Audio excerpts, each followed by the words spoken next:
दोस्तों नमस्कार, मैं हूं आपके साथ आपका दोस्त पुनीत। और कैसे हैं आप? उम्मीद करता हूं कि बिल्कुल ठीक ठाक होंगे, मज़े में होंगे। और देश में कोरोना का कहर जारी है, तो इस कहर से अपने आप को बचाए रखिए, सुरक्षित रखिए, क्योंकि आप सुरक्षित रहेंगे तो देश चल सकेगा, समाज चल सकेगा। इसलिए ज़रूरत ना हो तो घरों से बाहर ना निकलिए, कोई काम हो तो घरों से बाहर ना निकलिए, और अगर निकलना भी पड़े तो मास्क पहन कर निकलिए, अपना चेहरा ढक कर निकलिए, सैनिटाइज अपने आप को करते रहें, हाथ धोते रहें, ताकि आपका बचाव हो सके।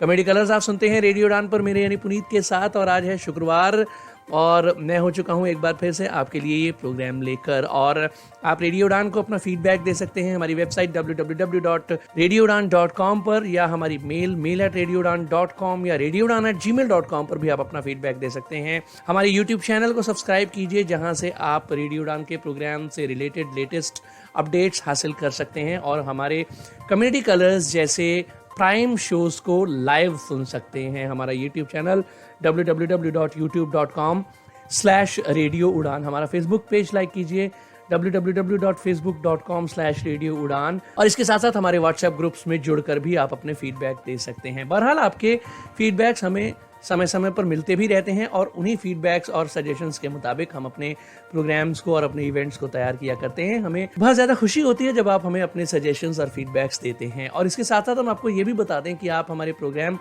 हमारी ऐप्स प्ले स्टोर और ऐप स्टोर दोनों से डाउनलोड करके भी सुन सकते हैं, या जो कंप्यूटर यूज़र हैं उनके लिए प्लेलिस्ट हमारी वेबसाइट www.radioudan.com पर अवेलेबल है, जहां से डायरेक्ट प्ले का बटन प्रेस करके भी आप हमें सुन सकते हैं, या हमारी विनैम्प या VLC मीडिया प्लेयर के लिए डिज़ाइन की गई प्लेलिस्ट से भी आप रेडियो उड़ान के प्रोग्राम्स का लुत्फ उठा सकते हैं। तो चलिए अब ज़्यादा बातें न करते हुए शुरू करते हैं प्रोग्राम कम्युनिटी कलर। सबसे पहले सुनते हैं न्यूज़ हेडलाइंस।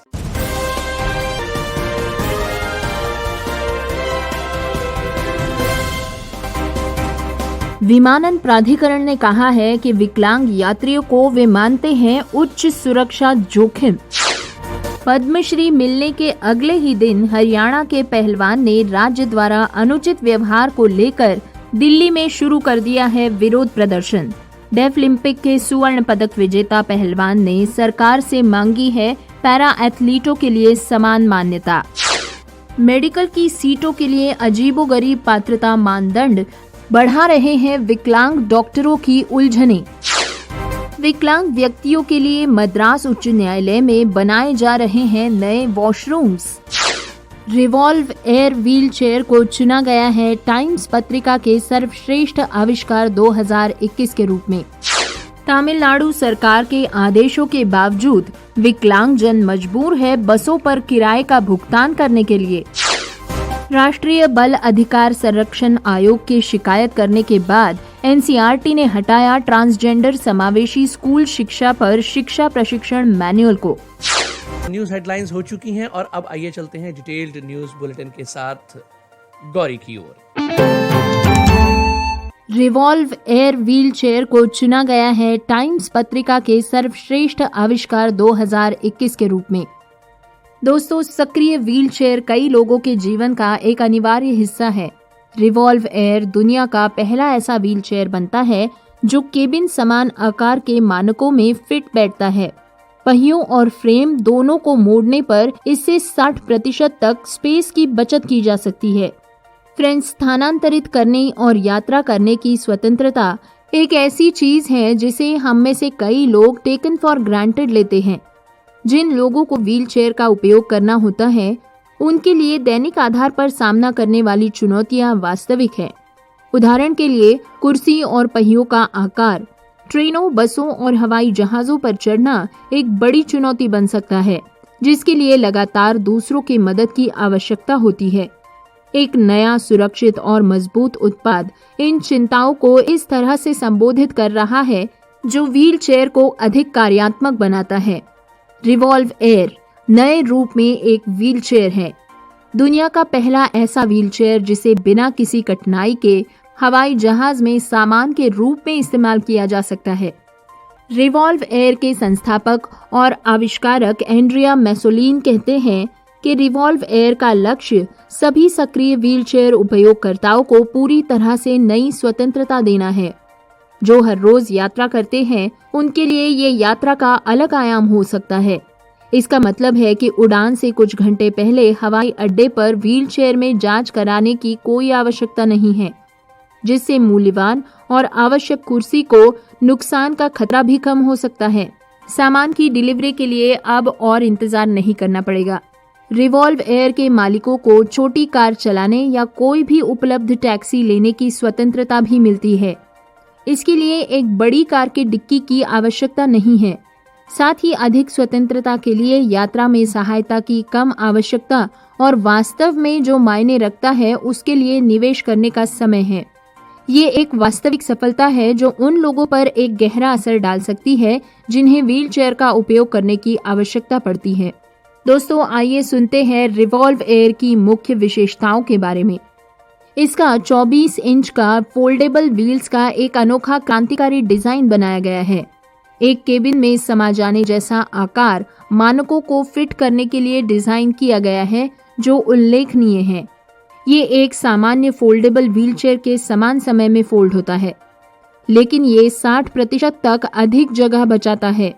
जब ये मोड़ा जाता है तो हवाई जहाज की यात्राओं और इसी तरह की यात्राओं के लिए आदर्श बन जाता है। रिवॉल्व एयर को एक छोटे ट्रंक में, एक कॉम्पैक्ट कार की यात्री सीट पर या यहाँ तक कि हवाई जहाज के ओवरहेड बैगेज होल्ड में आसानी से स्टोर किया जा सकता है। इस व्हीलचेयर को खोलना या मोड़ना एक सरल क्रिया है, जिसमें कुछ भी जटिल नहीं है और ना ही ताकत या करतब की जरूरत है। दोनों 24 इंच के पहिए एक ही हब के साथ सीट और बैकरेस्ट के साथ फोल्ड हो सकते हैं। इसके साथ उपयोगकर्ता को मिलते हैं अद्वितीय कॉम्पैक्टनेस और परिवहन क्षमता की गारंटी, जो कहीं और नहीं मिल सकता।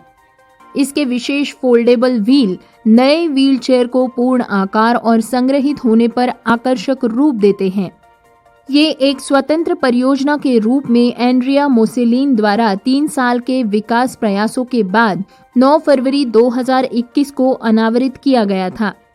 रिवॉल्व एयर ने सक्रिय व्हीलचेयर समुदाय, ट्रैवल एबिलिटी समिट में ऑडियंस अवार्ड सहित अद्भुत प्रतिक्रिया प्राप्त करते हुए वेब और सोशल मीडिया पर तत्काल वैश्विक ध्यान आकर्षित किया। रिवॉल्व एयर को red dot design award 2021, like ventures द्वारा इनोवेशन अवार्ड से सम्मानित किया जा चुका है। इसे सबसे बड़े यूरोप स्टार्टअप और टेक फेस्टिवल के सबसे नवीनतम उत्पादों में से एक के रूप में पेरिस में आयोजित वीवा टेक्निक 2021 के लिए चुना गया और सम्मानित भी किया गया है। रिवॉल्व वर्तमान में नेदरलैंड की मोबिलिटी लैब प्रोग्राम, नीस फ्रांस में एलियांस एक्सीलेटर प्रोग्राम और टोयोटा एक्सीलेटर बूट कैंप में हिस्सा लेने जा रहा है। तमिलनाडु सरकार के आदेशों के बावजूद विकलांगजन मजबूर है बसों पर किराए का भुगतान करने के लिए। फ्रेंड्स, तमिलनाडु राज्य को ये घोषणा करके 3 महीने हो चुके हैं कि विकलांगजनों को साधारण टाउन बसेस में मुफ्त यात्रा करने की अनुमति दी जाएगी, लेकिन कुछ कंडक्टर्स ऐसे यात्रियों और उनके साथ चलने वालों से टिकट किराए की मांग कर रहे हैं। Tamil Nadu association for the rights of all types of differently abled and caregivers, TARATDAC के एस नंबुराजन ने कहा कि ये उल्लंघन चेंगलपेट, तिरुवल्लूर, पुदुकोट्टई और धर्मपुरी जिलों में अक्सर देखा गया है।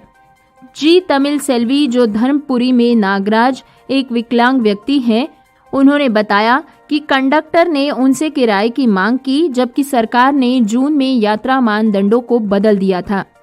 यदि वे अपना विकलांगता आईडी कार्ड प्रस्तुत करते हैं तो ये पर्याप्त था, लेकिन कंडक्टर किसी कारणवश उसकी फोटोकॉपी मांगकर यात्रियों को परेशान करते हैं।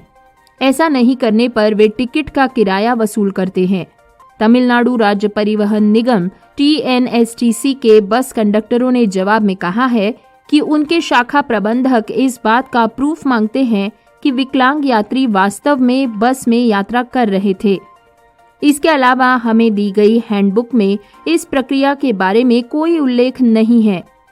कुछ गाइड बुक्स को, जो कंडक्टरों के कर्तव्यों और सीमाओं की व्याख्या करते हैं, पहले ही TNST स्टाफ से जुड़े अदालती मामलों में सबूत के रूप में इस्तेमाल किया जा चुका है, जिसकी वजह से कंडक्टर्स को बुरे अनुभवों का सामना करना पड़ा।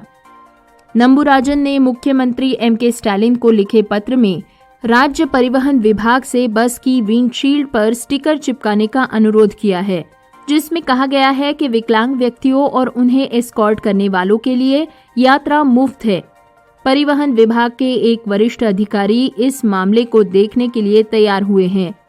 एक अंतर के लिए metropolitan transport corporation (MTC) Chennai द्वारा सरकारी योजना को ठीक से लागू किया गया है, क्योंकि अन्य निगमों के आरोपों का सामना करने पर भी उनके खिलाफ कोई शिकायत नहीं की गई है।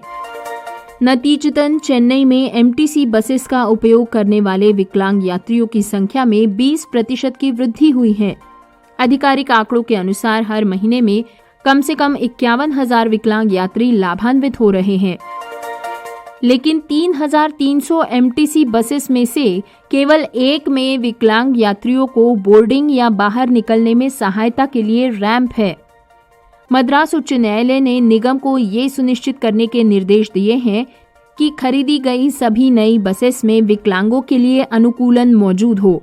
MTC ने मूल रूप से तय किया था कि 694 करोड़ रुपए में खरीदी गई बसेस में केवल 10% विकलांगों के अनुकूल होंगी और 25% में रैंप के साथ लिफ्ट का तंत्र होगा, लेकिन कार्यकर्ताओं ने इसे खारिज कर दिया है। राष्ट्रीय बाल अधिकार संरक्षण आयोग की शिकायत करने के बाद NCERT ने हटाया ट्रांसजेंडर समावेशी स्कूल शिक्षा पर शिक्षा प्रशिक्षण मैनुअल को। दोस्तों, सोशल मीडिया पर नाराजगी के साथ ही एक व्यक्ति ने इस मैनुअल पर राष्ट्रीय बाल अधिकार संरक्षण आयोग में शिकायत दर्ज कराई थी। फ्रेंड्स, एक्चुअली इस साल की शुरुआत में NCERT की वेबसाइट पर स्कूली शिक्षा में ट्रांसजेंडर बच्चों का समावेश, चिंताएं और रोड मैप इस शीर्षक वाला एक मैनुअल प्रकाशित किया गया था। इस मैनुअल को बनाने में कुछ प्रोफेसर्स और NCERT के लिंग अध्ययन विभाग के पूर्व प्रमुख द्वारा समन्वयित उत्पादन में योगदान दिया गया था। दरअसल NCERT ने 2014 के नालसा बनाम भारत संघ के फैसले के आलोक में अपने महिला अध्ययन विभाग का नाम बदलकर लिंग अध्ययन विभाग कर दिया था, जिसने ट्रांसजेंडर्स के अधिकारों को मान्यता दी थी। व्यक्तियों को अपने लिंग की स्वयं पहचान करने और ट्रांसजेंडर व्यक्तियों को सभी संवैधानिक अधिकारों का विस्तार करने के लिए मदद करने के हेतु ये कदम उठाया गया। इसके अलावा NCERT ने पहले अन्य प्रशिक्षण नियमावली तैयार की है, जिसका उद्देश्य शिक्षकों को ट्रांसजेंडर व्यक्तियों के बारे में जागरूक करना है। ये मैनुअल शिक्षकों के लिए हैं। उदाहरण के लिए NCERT द्वारा 2019 स्कूल स्वास्थ्य कार्यक्रम के लिए फेलिसिटेटर गाइड में उल्लेख किया गया है कि उच्च प्राथमिक स्तर पर शिक्षार्थी ट्रांसजेंडर सहित लिंग पहचान की बुनियादी समझ को विकसित करेंगे। इससे जुड़े सवाल जेंडर रूढ़िवादिता, पुरुषत्व स्त्रीत्व का निर्माण और घर, स्कूल, समाज और मीडिया में सकारात्मक लैंगिक भूमिकाओं और लैंगिक समानता को बढ़ावा देना शुरू करेंगे।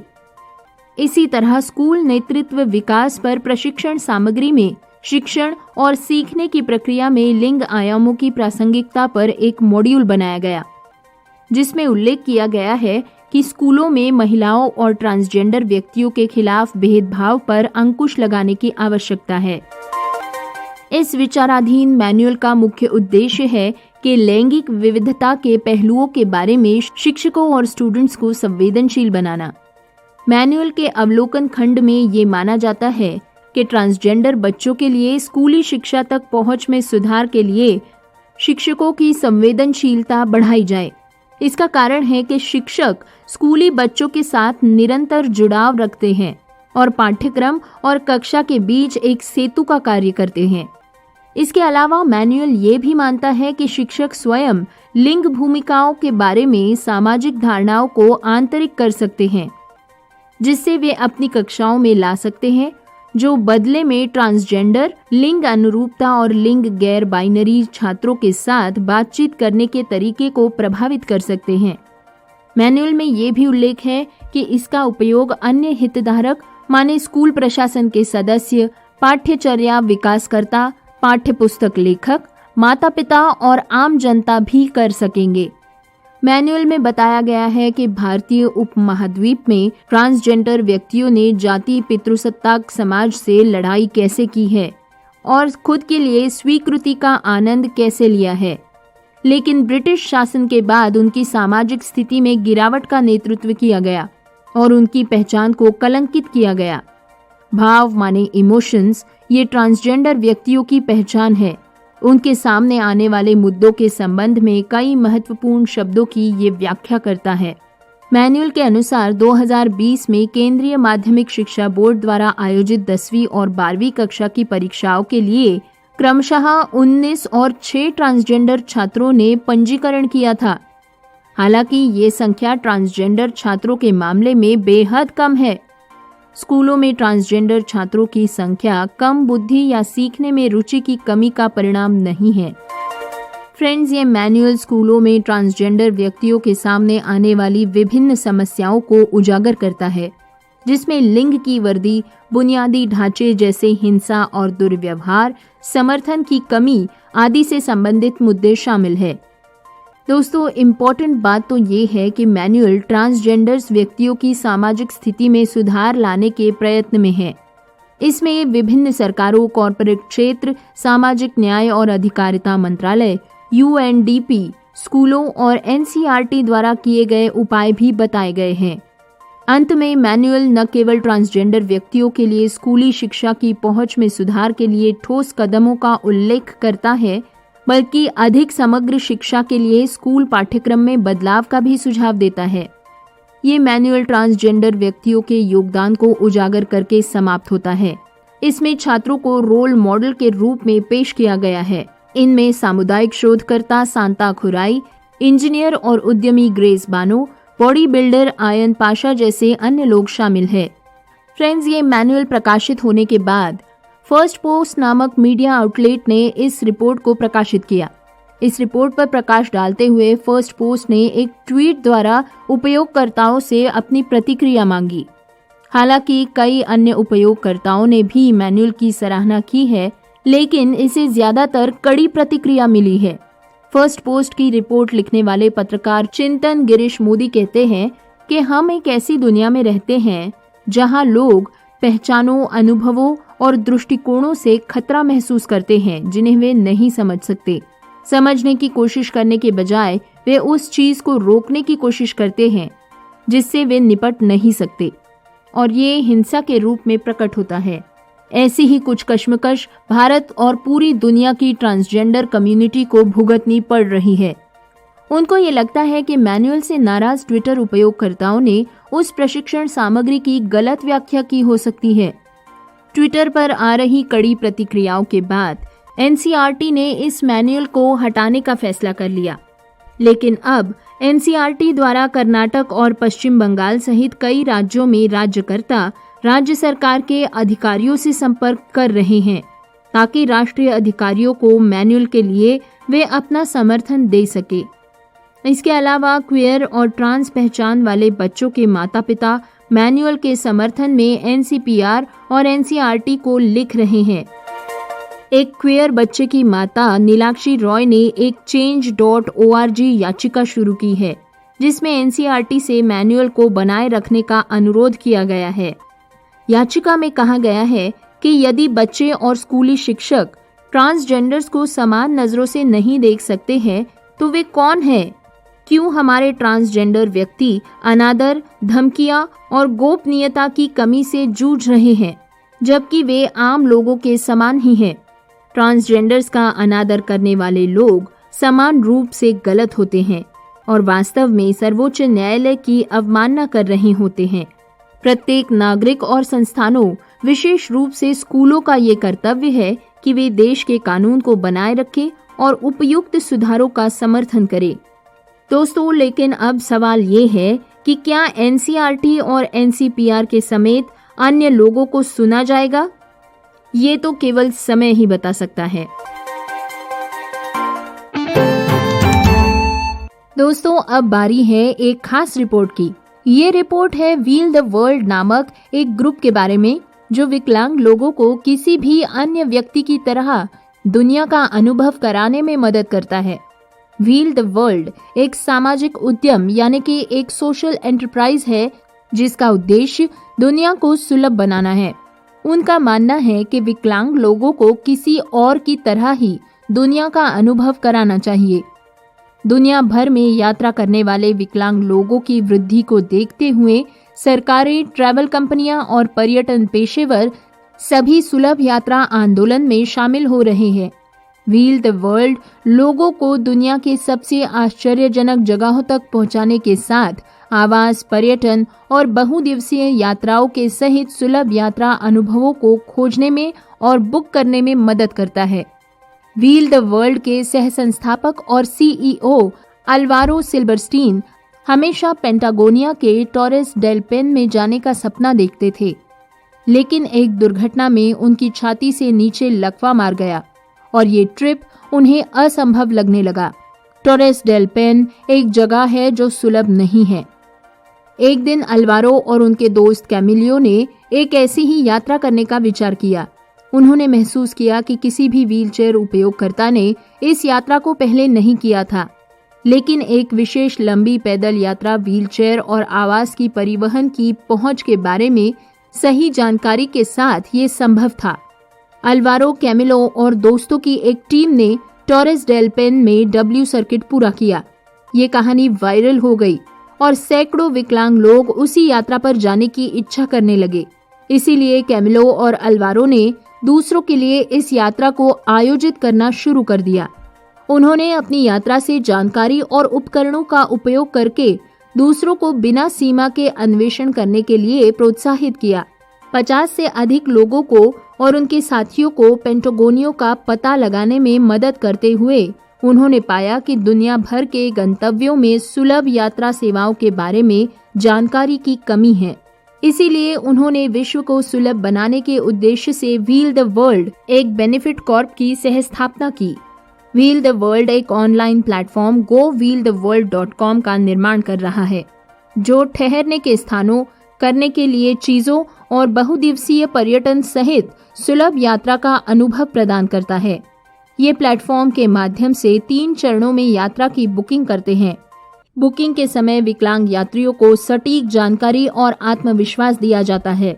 सबसे पहले वे यात्रा भागीदारों जैसे होटल और टूर ऑपरेटर की विस्तृत पहुंच का नक्शा बनाते हैं।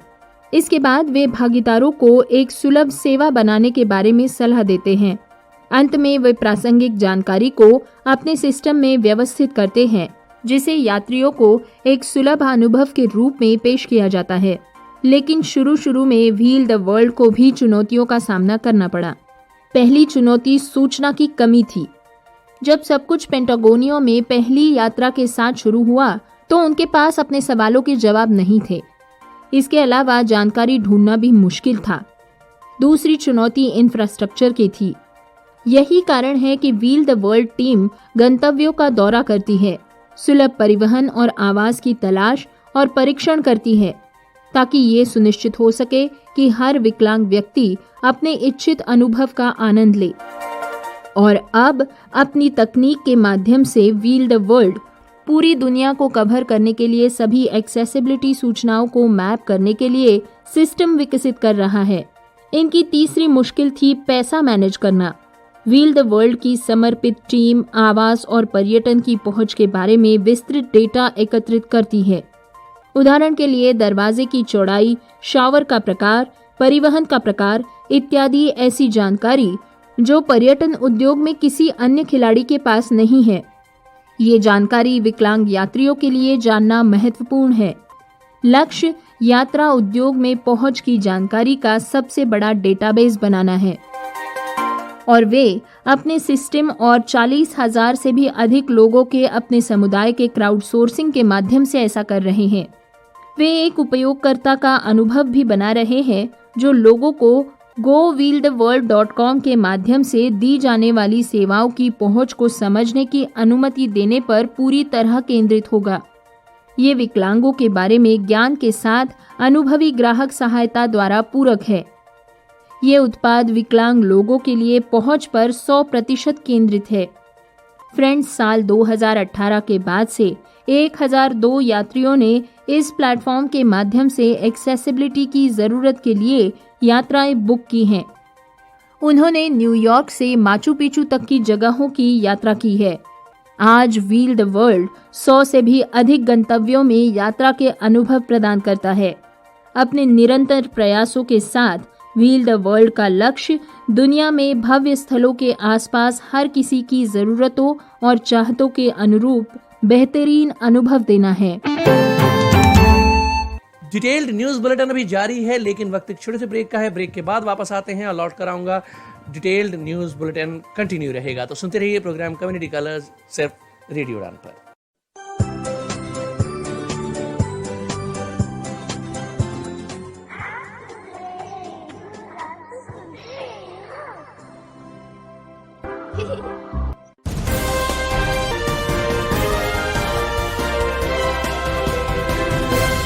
प्रोग्राम में फिर से स्वागत। डिटेल्ड न्यूज बुलेटिन जारी है, सुनते रहिए कम्युनिटी कलर्स प्रोग्राम। आगे बहुत कुछ है, my opinion section, community colours का एडिटोरियल भी होगा, लेकिन पहले सुन लेते हैं डिटेल्ड न्यूज बुलेटिन का बाकी हिस्सा। विमानन प्राधिकरण ने कहा है कि विकलांग यात्रियों को वे मानते हैं उच्च सुरक्षा जोखिम। दोस्तों, the bureau of civil aviation security माने नागरिक उड्डयन सुरक्षा ब्यूरो ने फुल बॉडी स्कैनर्स को अवरुद्ध कर दिया है, जो हवाई अड्डे की सुरक्षा जांच में विकलांग व्यक्तियों के साथ होने वाले उत्पीड़न को कम करेगा। दोस्तों, भारत भर के हवाई अड्डों पर लाखों यात्री सुरक्षा जांच से गुजरते हैं, जिससे अक्सर देरी और उत्पीड़न होता है। खासकर विकलांग व्यक्तियों के लिए ये अनुभव काफी दुखद हो सकता है। एक विकलांगता अधिकार कार्यकर्ता द्वारा दायर किए गए आरटीआई आवेदन से अब पता चला है कि ऐसा क्यों है। नागरिक उड्डयन सुरक्षा ब्यूरो यानी the bureau of civil aviation security BCAS ने न केवल विकलांग यात्रियों को एक उच्च सुरक्षा जोखिम माना है, बल्कि ये एजेंसी विकलांगों के अनुकूल सुरक्षित पूर्ण शरीर स्कैनर की शुरुआत को रोक भी रही है। BCAS, जो भारत में नागरिक उड्डयन सुरक्षा के लिए नियामक प्राधिकरण है और नागरिक उड्डयन मंत्रालय के अंतर्गत आता है, इसने तथ्य को ध्यान में नहीं रखा है कि अमेरिका सहित कई देशों ने हवाई अड्डों पर नई तकनीक के उपयोग के लिए स्थानांतरण भी किया है। University college of medical sciences और GBT अस्पताल दिल्ली में फिजियोलॉजी के एसोसिएट प्रोफेसर सत्येंद्र सिंह द्वारा दायर किए गए एक RTI आवेदन के जवाब में एजेंसी की भूमिका सामने आई है। उनके द्वारा पूछे गए सवालों के जवाबों में BCAS ने कहा है कि भारत में सुरक्षा परिदृश्य अमेरिका के समान नहीं है। कथित विवरण खतरे के बारे में पूछे जाने पर BCAS ने शुरू में इस सवाल का जवाब नहीं देने के लिए सुरक्षा चिंताओं का हवाला दिया, लेकिन जब सत्येंद्र सिंह ने केंद्रीय सूचना आयोग CIC के पास पहली और दूसरी अपील दायर की, तो ब्यूरो ने माना कि AERB की सिफारिशें उनके लिए उपलब्ध नहीं थी। CIC के समक्ष अपनी याचिका में प्रोफेसर सत्येंद्र सिंह, जो लोकोमोटर विकलांगता से पीड़ित है और पहले हैदराबाद हवाई अड्डे पर अपमान का सामना कर चुके हैं, उन्होंने कहा कि BCAS दिशा निर्देशों के तहत सुरक्षा के बहाने विकलांग व्यक्तियों का उत्पीड़न और उनके मौलिक अधिकारों का उल्लंघन कर रहा है। संयोग से मार्च 2016 में ये बताया गया था कि अमेरिकी व्यापार और विकास एजेंसी इंदिरा गांधी अंतर्राष्ट्रीय हवाई अड्डे को 1 मिलीमीटर वेव स्कैनर देगी, जिसका भारतीय परिस्थितियों के लिए BCAS द्वारा परीक्षण किया जाना था।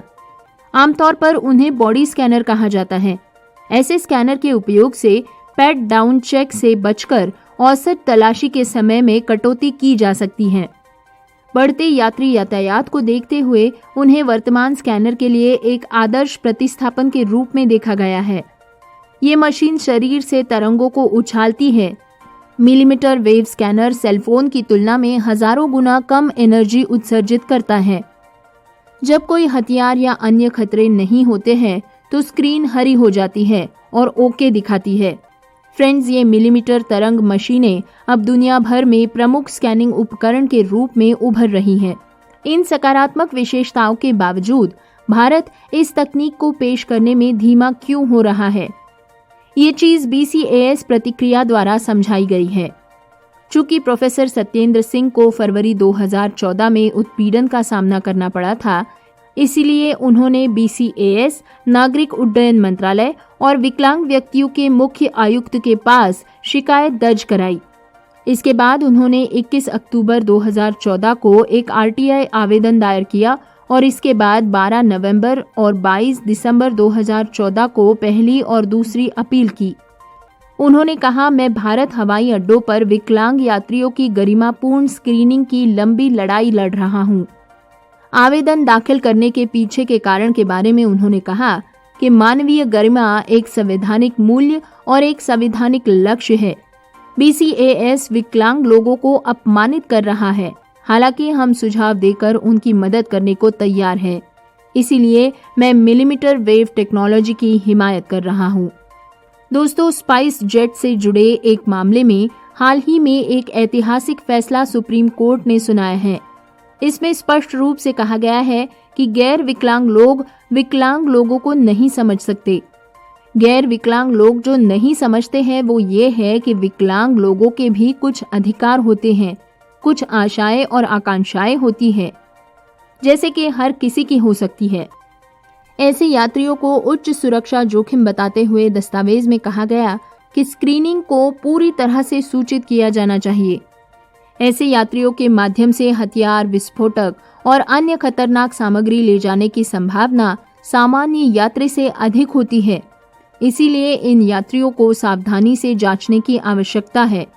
इसमें यह भी नोटिस किया गया है कि ऐसे यात्रियों की जांच पूरी तरह से होनी चाहिए और पर्यवेक्षक को भी खुद को संतुष्ट करना चाहिए कि यात्री को बोर्डिंग के लिए मंजूरी दी जा सकती है। नियमों में ये भी कहा गया है कि पूर्व आरोहण स्क्रीनिंग प्रक्रियाओं के दौरान अमान्य, विकलांग, बीमार व्यक्तियों के संबंध में नरमी की कोई गुंजाइश नहीं है। इसके विपरीत अधिक सतर्क और सावधान रहने के पर्याप्त कारण हैं। प्रोफेसर सत्येंद्र सिंह ने इस पर कहा कि प्रतिबंधित दस्तावेज स्पष्ट रूप से विकलांग यात्रियों के प्रति द्वेष को उजागर करता है।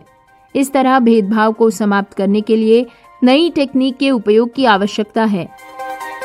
BCAS ने अपने RTI जवाब के माध्यम से कहा है कि इस साल जनवरी में सुरक्षा के मुद्दे के बारे में सुरक्षा बलों को संवेदनशील बनाने के लिए सभी हवाई अड्डों पर सुरक्षा के प्रभारी केंद्रीय औद्योगिक सुरक्षा बल के साथ एक बैठक हुई थी। प्रतिक्रिया में दावा किया गया है कि उसने विशेष जरूरतों और चिकित्सा स्थिति वाले यात्रियों की जांच करते समय अधिक सावधान रहने की सलाह दी थी। इसमें कहा गया है कि मॉड्यूल स्क्रीनिंग में शामिल सुरक्षा कर्मियों को सिखाया जा रहा है। 12 दिवसीय पाठ्यक्रम के दौरान ब्यूरो ने कहा कि विकलांग व्यक्तियों के लिए स्क्रीनिंग प्रक्रियाओं के मॉड्यूल को शामिल करने की योजना बनाई जा रही है और उसका प्रतिनिधित्व करने वाले संगठनों से परामर्श किया जा रहा है। काफी मशक्कत के बाद BCAS ने हवाई अड्डों पर उत्पीड़न और उनकी स्थिति के संबंध में विकलांग व्यक्तियों से प्राप्त विभिन्न शिकायतों का विवरण भी दिया है। पद्मश्री मिलने के अगले ही दिन हरियाणा के पहलवान ने राज्य द्वारा अनुचित व्यवहार को लेकर दिल्ली में शुरू कर दिया है विरोध प्रदर्शन। डेफलिम्पिक के स्वर्ण पदक विजेता पहलवान ने सरकार से मांगी है पैरा एथलीटों के लिए समान मान्यता। दोस्तों, ये न्यूज है 3 बार डेफलिम्पिक के स्वर्ण पदक विजेता पहलवान वीरेंद्र सिंह मनोहर लाल खट्टर की। उन्होंने सरकार से पैरा एथलीटों के समान मान्यता की मांग की है। राष्ट्रपति रामनाथ कोविंद से पद्मश्री प्राप्त करने के एक दिन बाद ही हरियाणा के इस श्रवण बाधित एथलीट ने बुधवार को राष्ट्रीय राजधानी में हरियाणा भवन के बाहर अनिश्चितकालीन धरना दे दिया और सरकार के पैरा एथलीटों के समान हक की मांग की। पहलवान वीरेंद्र सिंह डेफलिम्पिक्स में 3 बार स्वर्ण के और 1 बार कांस्य पदक के विजेता रह चुके हैं। विश्व डेफ कुश्ती चैंपियनशिप में 3 बार वे पदक के विजेता रह चुके हैं। वीरेंद्र सिंह ने बुधवार को एक ट्वीट में कहा कि वे अपना विरोध तब तक खत्म नहीं करेंगे जब तक कि खट्टर सरकार श्रवण बाधित एथलीटों को पैरा एथलीटों के बराबर मान्यता नहीं देती। उन्होंने सीएम से पूछा कि राज्य दोनों श्रेणियों को समान मानने से इनकार क्यों करता है, जबकि केंद्र सरकार ऐसा नहीं करती है। ये मुद्दा डेफ और पैरा एथलीटों के बीच के अंतर के सामने का है। अंतर्राष्ट्रीय ओलंपिक समिति डेफ एथलीट्स के खेल आयोजन डेफलिम्पिक को मान्यता देती है। ये एथलीट पैरालंपिक्स में भाग नहीं ले सकते। भारत सरकार खिलाड़ियों को खुली श्रेणी, पैरा एथलीट और बधिर एथलीटों के रूप में अलग थलग करती है। हालांकि मार्च 2020 में एक संशोधन के बाद सभी 3 श्रेणियों को ओलंपिक या विश्व चैंपियनशिप जैसी अंतर्राष्ट्रीय प्रतियोगिताओं में पदक जीतने के लिए समान नकद पुरस्कार मिलता है। हरियाणा सरकार ने एथलीटों के लिए अलग से नकद पुरस्कार श्रेणियां रखी हैं।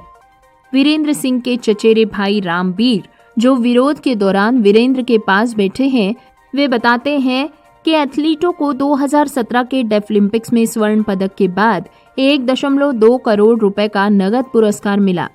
गोल्ड मेडलिस्ट पैरा एथलीटों को 6 करोड़ रुपए दिए गए। इसके अलावा रामबीर ने दावा किया है कि हरियाणा बधिर एथलीटों को सी ग्रेड सरकारी नौकरी और पैरा एथलीटों को ए ग्रेड सरकारी नौकरी देता है। हालांकि ये उनका व्यक्तिगत मत है और इसकी स्वतंत्र रूप से पुष्टि नहीं की जा सकती है। रामबीर ने रात के लिए एक कंबल की व्यवस्था करते हुए बताया, हम तब तक फुटपाथ पर रहेंगे जब तक सीएम खट्टर हमसे वादा नहीं करते कि वे हमें पैरा एथलीटों के समान अधिकार देंगे। उन्होंने इस बात पर भी प्रकाश डाला कि सिंह ने 2020 में इसी मुद्दे पर सीएम को एक पत्र लिखा था। हरियाणा के खेल मंत्री संदीप सिंह ने कहा कि राज्य दूसरों की तुलना में बधिर एथलीटों को सबसे अधिक नकद पुरस्कार देता है। ऐसे कई राज्य हैं जहां सुनने में अक्षम एथलीटों को सरकारी नौकरी भी नहीं दी जाती है। आप पैरा एथलीटों और डेफ एथलीटों की तुलना नहीं कर सकते। केंद्र की नीति के बारे में पूछे जाने पर उन्होंने बताया कि केंद्र सरकार वृहद स्तर पर काम करती है। उन्होंने कहा कि हरियाणा कैबिनेट विचार विमर्श के बाद इस संबंध में निर्णय लेगी। उन्होंने ये भी कहा कि राज्य सरकार ने पहलवान को उसके सभी पदकों को देखकर पदोन्नति दी है। अब वे ब्राजील डेफलिम्पिक को अपना सर्वश्रेष्ठ शॉट दे। वीरेंद्र सिंह बुधवार दोपहर हरियाणा भवन के बाहर धरने पर बैठ गए। ये कदम 24 घंटे से भी कम समय में सीएम खट्टर द्वारा पहलवान को पद्मश्री के बधाई देने और उन्हें हरियाणा के पुत्र के रूप में संदर्भित करने के बाद आया है। रामबीर के अनुसार झज्जर जिले के सरसोली गांव के रहने वाले सिंह ने विरोध में बैठने का फैसला किया क्योंकि उन्होंने इस मुद्दे को हमेशा के लिए उठाना बेहतर समझा। कुश्ती एक ऐसा खेल है जहां आपको आराम करने और अच्छी तरह से ठीक होने की आवश्यकता होती है। वो और कितना तनाव ले सकते हैं। सारा प्रशिक्षण हमारे अपने खर्चे से किया जाता है और हमें राज्य सरकार से कोई मदद नहीं मिलती है। रामबीर ने बताया कि वे दोनों हाथ में कई दस्तावेजों के साथ बैठे हैं, जिसमें केंद्र सरकार की नगद पुरस्कार नीति, सीएम को 2020 का पत्र और उनका खेल फिर से शुरू होना शामिल है। रामबीर ने कहा, अब इस मुद्दे को उठाने का कारण ये है कि ब्राजील में अगले साल डेफलिम्पिक्स है और हम इसे अपना सर्वश्रेष्ठ शॉट देना चाहते हैं और ट्रेनिंग के खर्चे की चिंता नहीं करना चाहते हैं। दोस्तों, सुनते हैं जॉन हेस्टिंग्स द्वारा लिखा गया और एशली मैस्किविच द्वारा चिकित्सीय रूप से समीक्षा किया गया मेंटल हेल्थ और डिप्रेशन पर आधारित एक लेख। दोस्तों, कई लोग अक्सर ये सोचते हैं कि मैं कैसे बता सकता हूँ कि मैं उदास हूँ।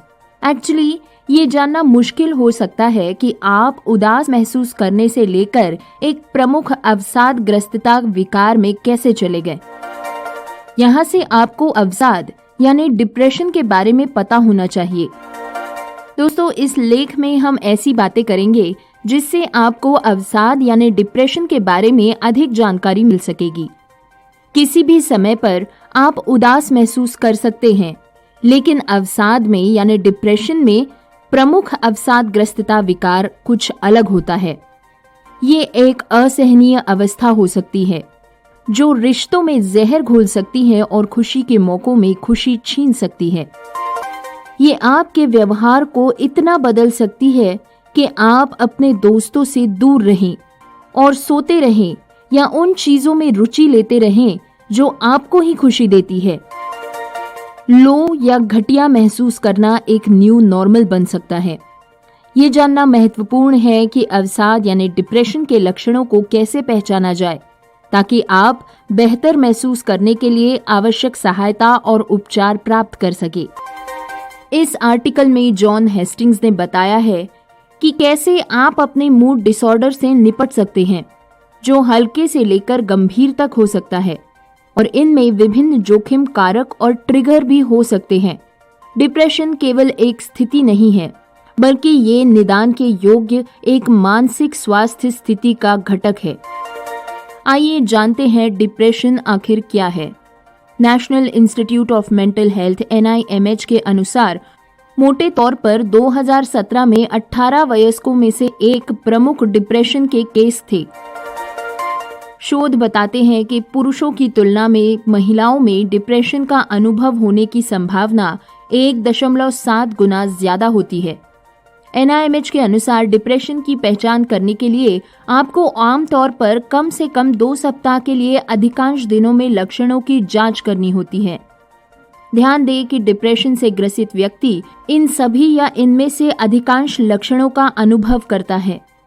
बस याद रखें कि लंबे समय तक कुछ भी होने का मतलब है कि आपको अपने डॉक्टर या चिकित्सक से पेशेवर मदद लेनी चाहिए।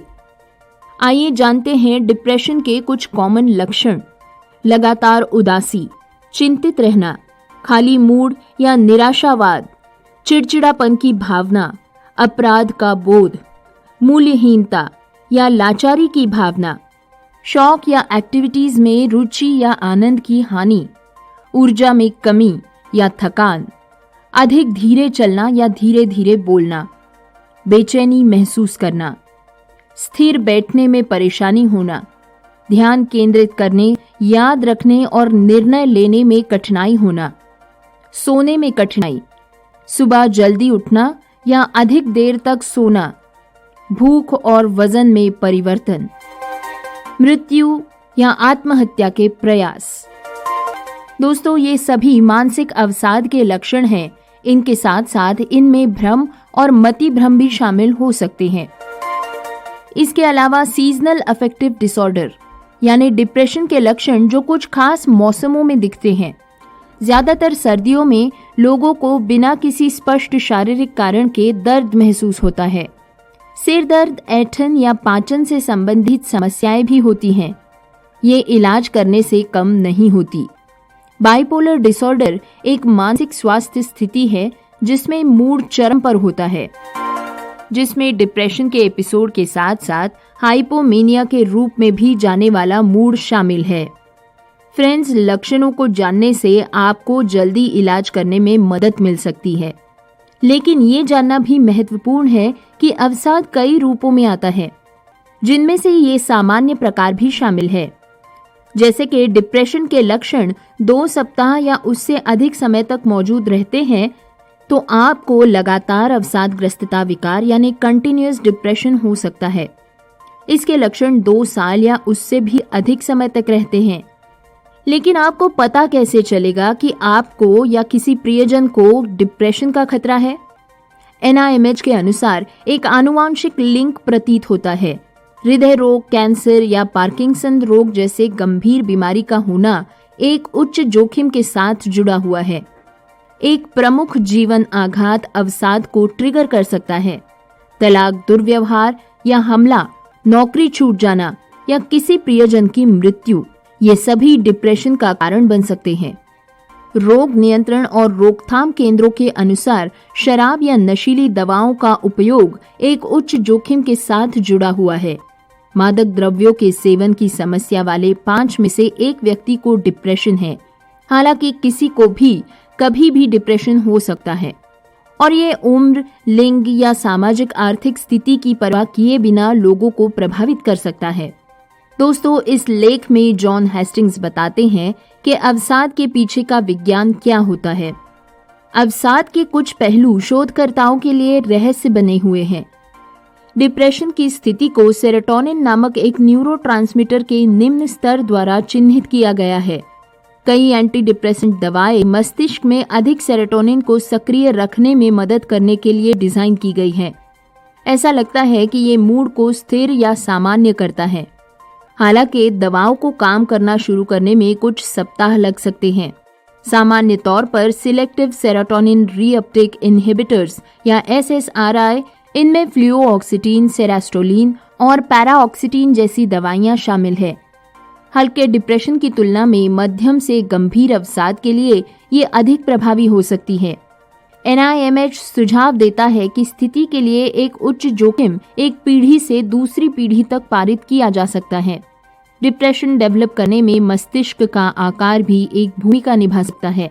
हिपोकैम्पस नाम का मस्तिष्क का एक भाग भावनाओं और यादों के प्रभारी मस्तिष्क संरचना अवसाद वाले लोगों में छोटा होता है और ये दीर्घकालिक अवसाद वाले लोगों में सिकुड़ सकता है। जर्नल ऑफ अफेक्टिव डिसऑर्डर में प्रकाशित शोध के अनुसार न्यूरोट्रांसमीटर का असंतुलन मूड में गड़बड़ी से जुड़ा है। शोधकर्ता संभावित कारणों के रूप में थायराइड ग्रंथि और एंटीऑक्सीडेंट्स का स्तर और मस्तिष्क में सूजन के मुद्दों की भी बात करते हैं। दोस्तों, डिप्रेशन से ग्रसित लोगों के स्वस्थ खाने या व्यायाम करने की संभावना कम होती है। ड्रग्स या अल्कोहल का उपयोग करने की अधिक संभावना होती है और इन्हें सोने में भी परेशानी हो सकती है। जीवन शैली में बदलाव करना, जैसे कि अधिक नींद लेना, व्यायाम करना, इन लोगों के लिए एक चुनौतीपूर्ण कार्य हो सकता है। लेकिन नींद लेने तथा व्यायाम करने से लक्षणों को कम करने में मदद मिल सकती है। इस बात के पुख्ता सबूत है कि नियमित व्यायाम डिप्रेशन के लक्षणों को कम करने में मदद करता है। हालांकि एक व्यक्ति के लिए काम करने वाला समाधान और किसी के लिए काम नहीं कर सकता, लेकिन डिप्रेशन अक्सर उपचार के प्रति प्रतिक्रिया करता है। अवसाद के ग्रस्त अन्य लोगों के संघर्षों और सफलताओं के बारे में पढ़ना उपयोगी हो सकता है, क्योंकि आप अपने लिए सही कदमों का इससे पता लगा सकते हैं। डिप्रेशन से निपटने के कुछ टिप्स। जिन लोगों को संदेह है कि उन्हें डिप्रेशन या अवसाद हो सकता है, उन्हें 10 संकेतों की समीक्षा करने का प्रयास करना चाहिए, जो स्वयं की जांच करे और अवसाद के संकेत पर ध्यान दे। यदि आपको संदेह है कि आपके जीवन साथी या आपके करीबी को मनोदशा का विकार है, तो आपको मनोवैज्ञानिकों से ये सलाह मिल सकती है कि कैसे डिप्रेशन में मदद की जाए। दोस्तों, डिप्रेशन के लिए कई उपचार हैं। एंटी डिप्रेसेंट दवाएं, चिंता विरोधी दवाएं, टॉक थेरेपी, लाइट थेरेपी और जीवन शैली में बदलाव, जैसे अधिक व्यायाम करना, स्वस्थ भोजन खाना और शराब और ड्रग्स से बचना। अगर आप या आपके किसी जानने वाले के मन में खुद को नुकसान पहुंचाने या आत्महत्या करने की विचार आए, तो ऐसे लोग भी हैं जो मदद कर सकते हैं। आप किसी हेल्पलाइन की मदद लेकर गोपनीयता से मुफ्त सहायता प्राप्त कर सकते हैं।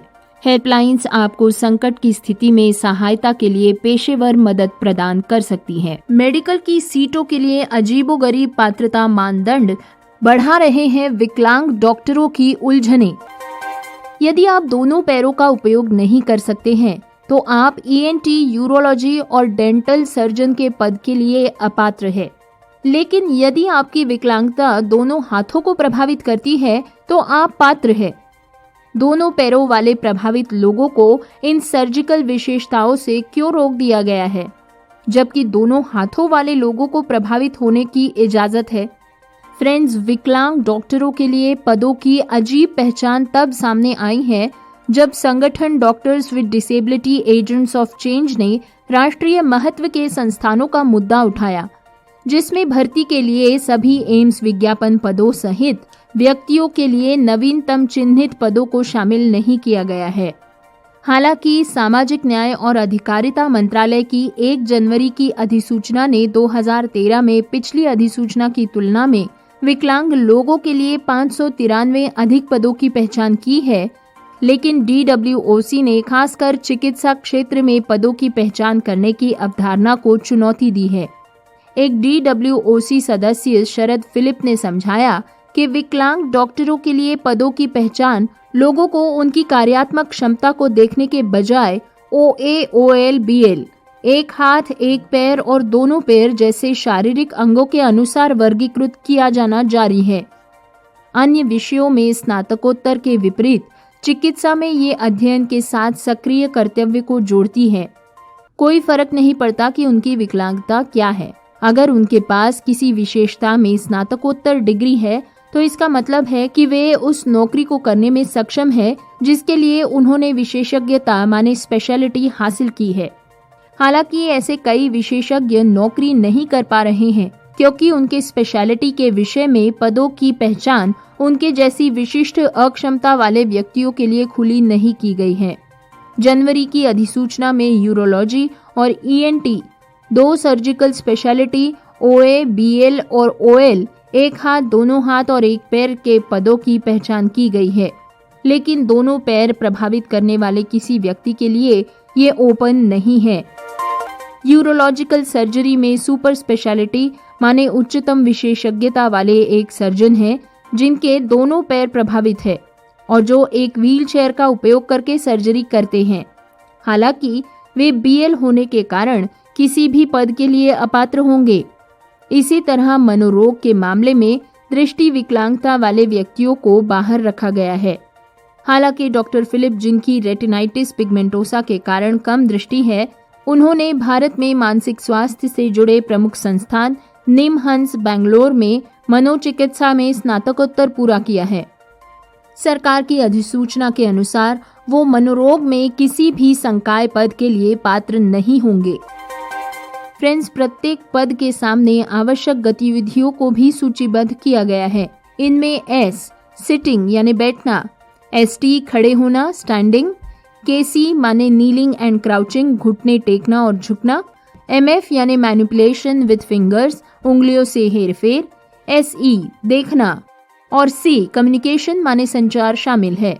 इनमें से घुटना टेकना और झुकना NT और यूरोलॉजी जैसे सर्जिकल स्पेशलिटी में पदों के लिए और मनोरोगों के लिए एक कार्यात्मक आवश्यकता के रूप में सूचीबद्ध है। मनोचिकित्सा में वरिष्ठ निवासियों को घुटने टेकना या झुकना नहीं पड़ता है, बल्कि झुकने और उठाने में सक्षम होना पड़ता है।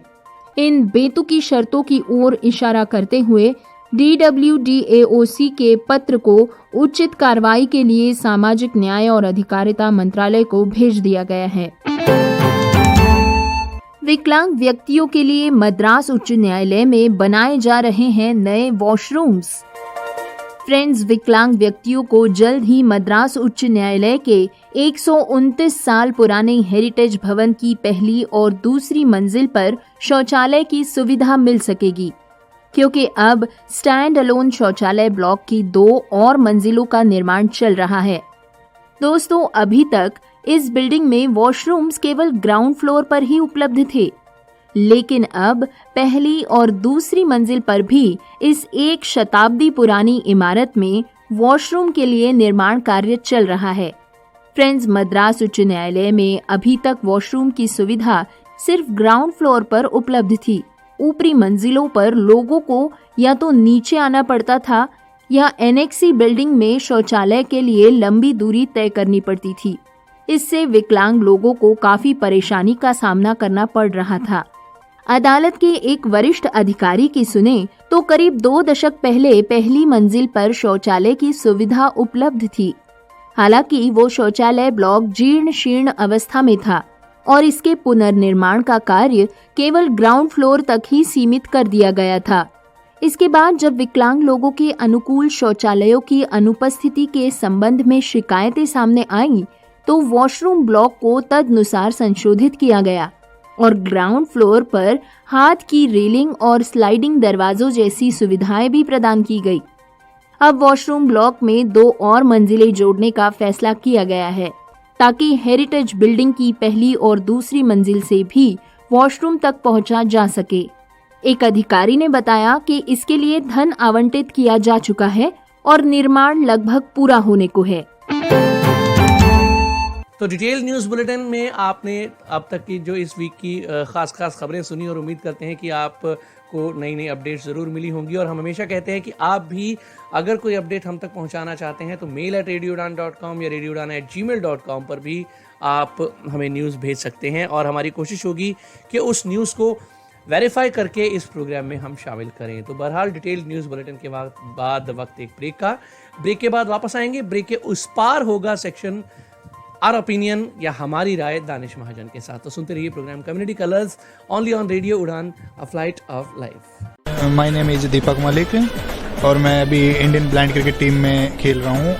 मेरा ऑलराउंडर का रोल रहता है इंडिया टीम में।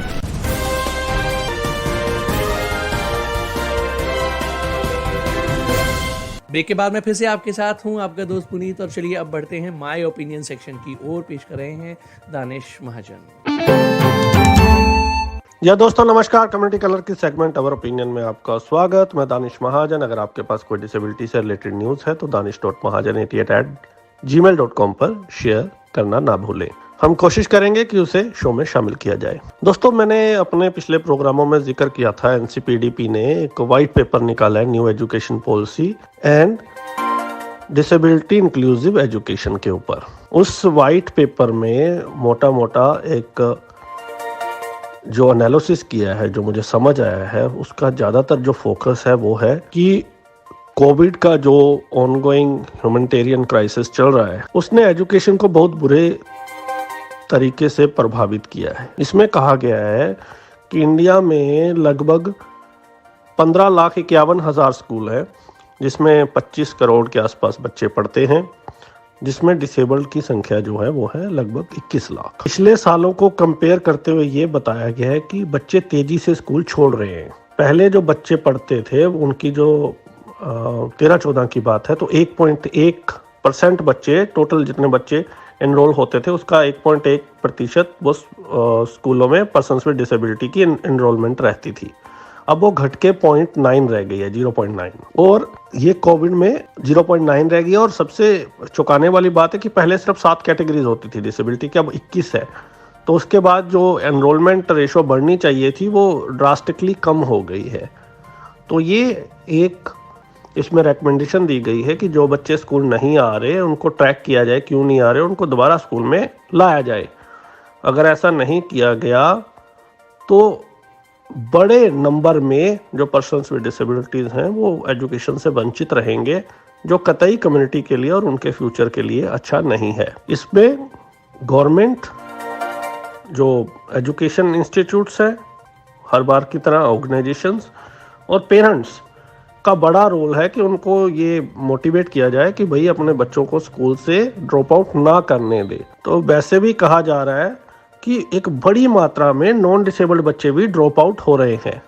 तो जब उन पे भी ये खतरा है तो पर्सन्स विद डिसेबिलिटी एक वल्नरेबल कम्युनिटी है, तो उस पे ये जो असर है वो ज़्यादा हो जाता है।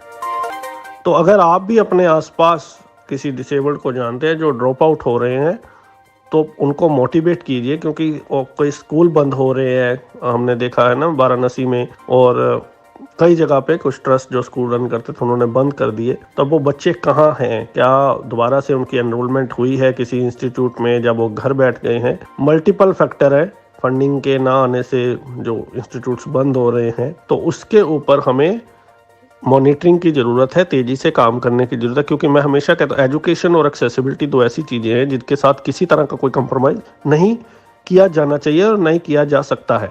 तो मिलजुल के हम लोगों को डिटेल्ड में आप एनसीपीडी की वेबसाइट पे ये वाइट पेपर पढ़ सकते हैं। आप सबको पढ़ना चाहिए जो डिसेबिलिटी फील्ड में है, तो एक एनालिसिस मिलेगा क्या कंडीशन है इंडिया में। तो उम्मीद है कि आपको ये पसंद आया होगा ये जानकारी। अगले सप्ताह फिर मिलूंगा किसी और अपडेट के साथ। नमस्कार। उम्मीद करेंगे कि आपको ये सेक्शन, ये सेगमेंट पसंद ज़रूर आया होगा और आप अपना फीडबैक इस सेक्शन और पूरे प्रोग्राम के मुताल्लिक हमें ज़रूर देंगे। और फीडबैक देने के जो तरीके हम पहले प्रोग्राम की शुरुआत में बता चुके हैं, तो आप किसी भी तरीके से अपना फीडबैक हमें भेज सकते हैं। प्रोग्राम के अब अंजाम का वक्त हो रहा है, लेकिन चलते चलते आखिर में प्रोग्राम के जानते हैं न्यूज़ हेडलाइंस एक बार फिर।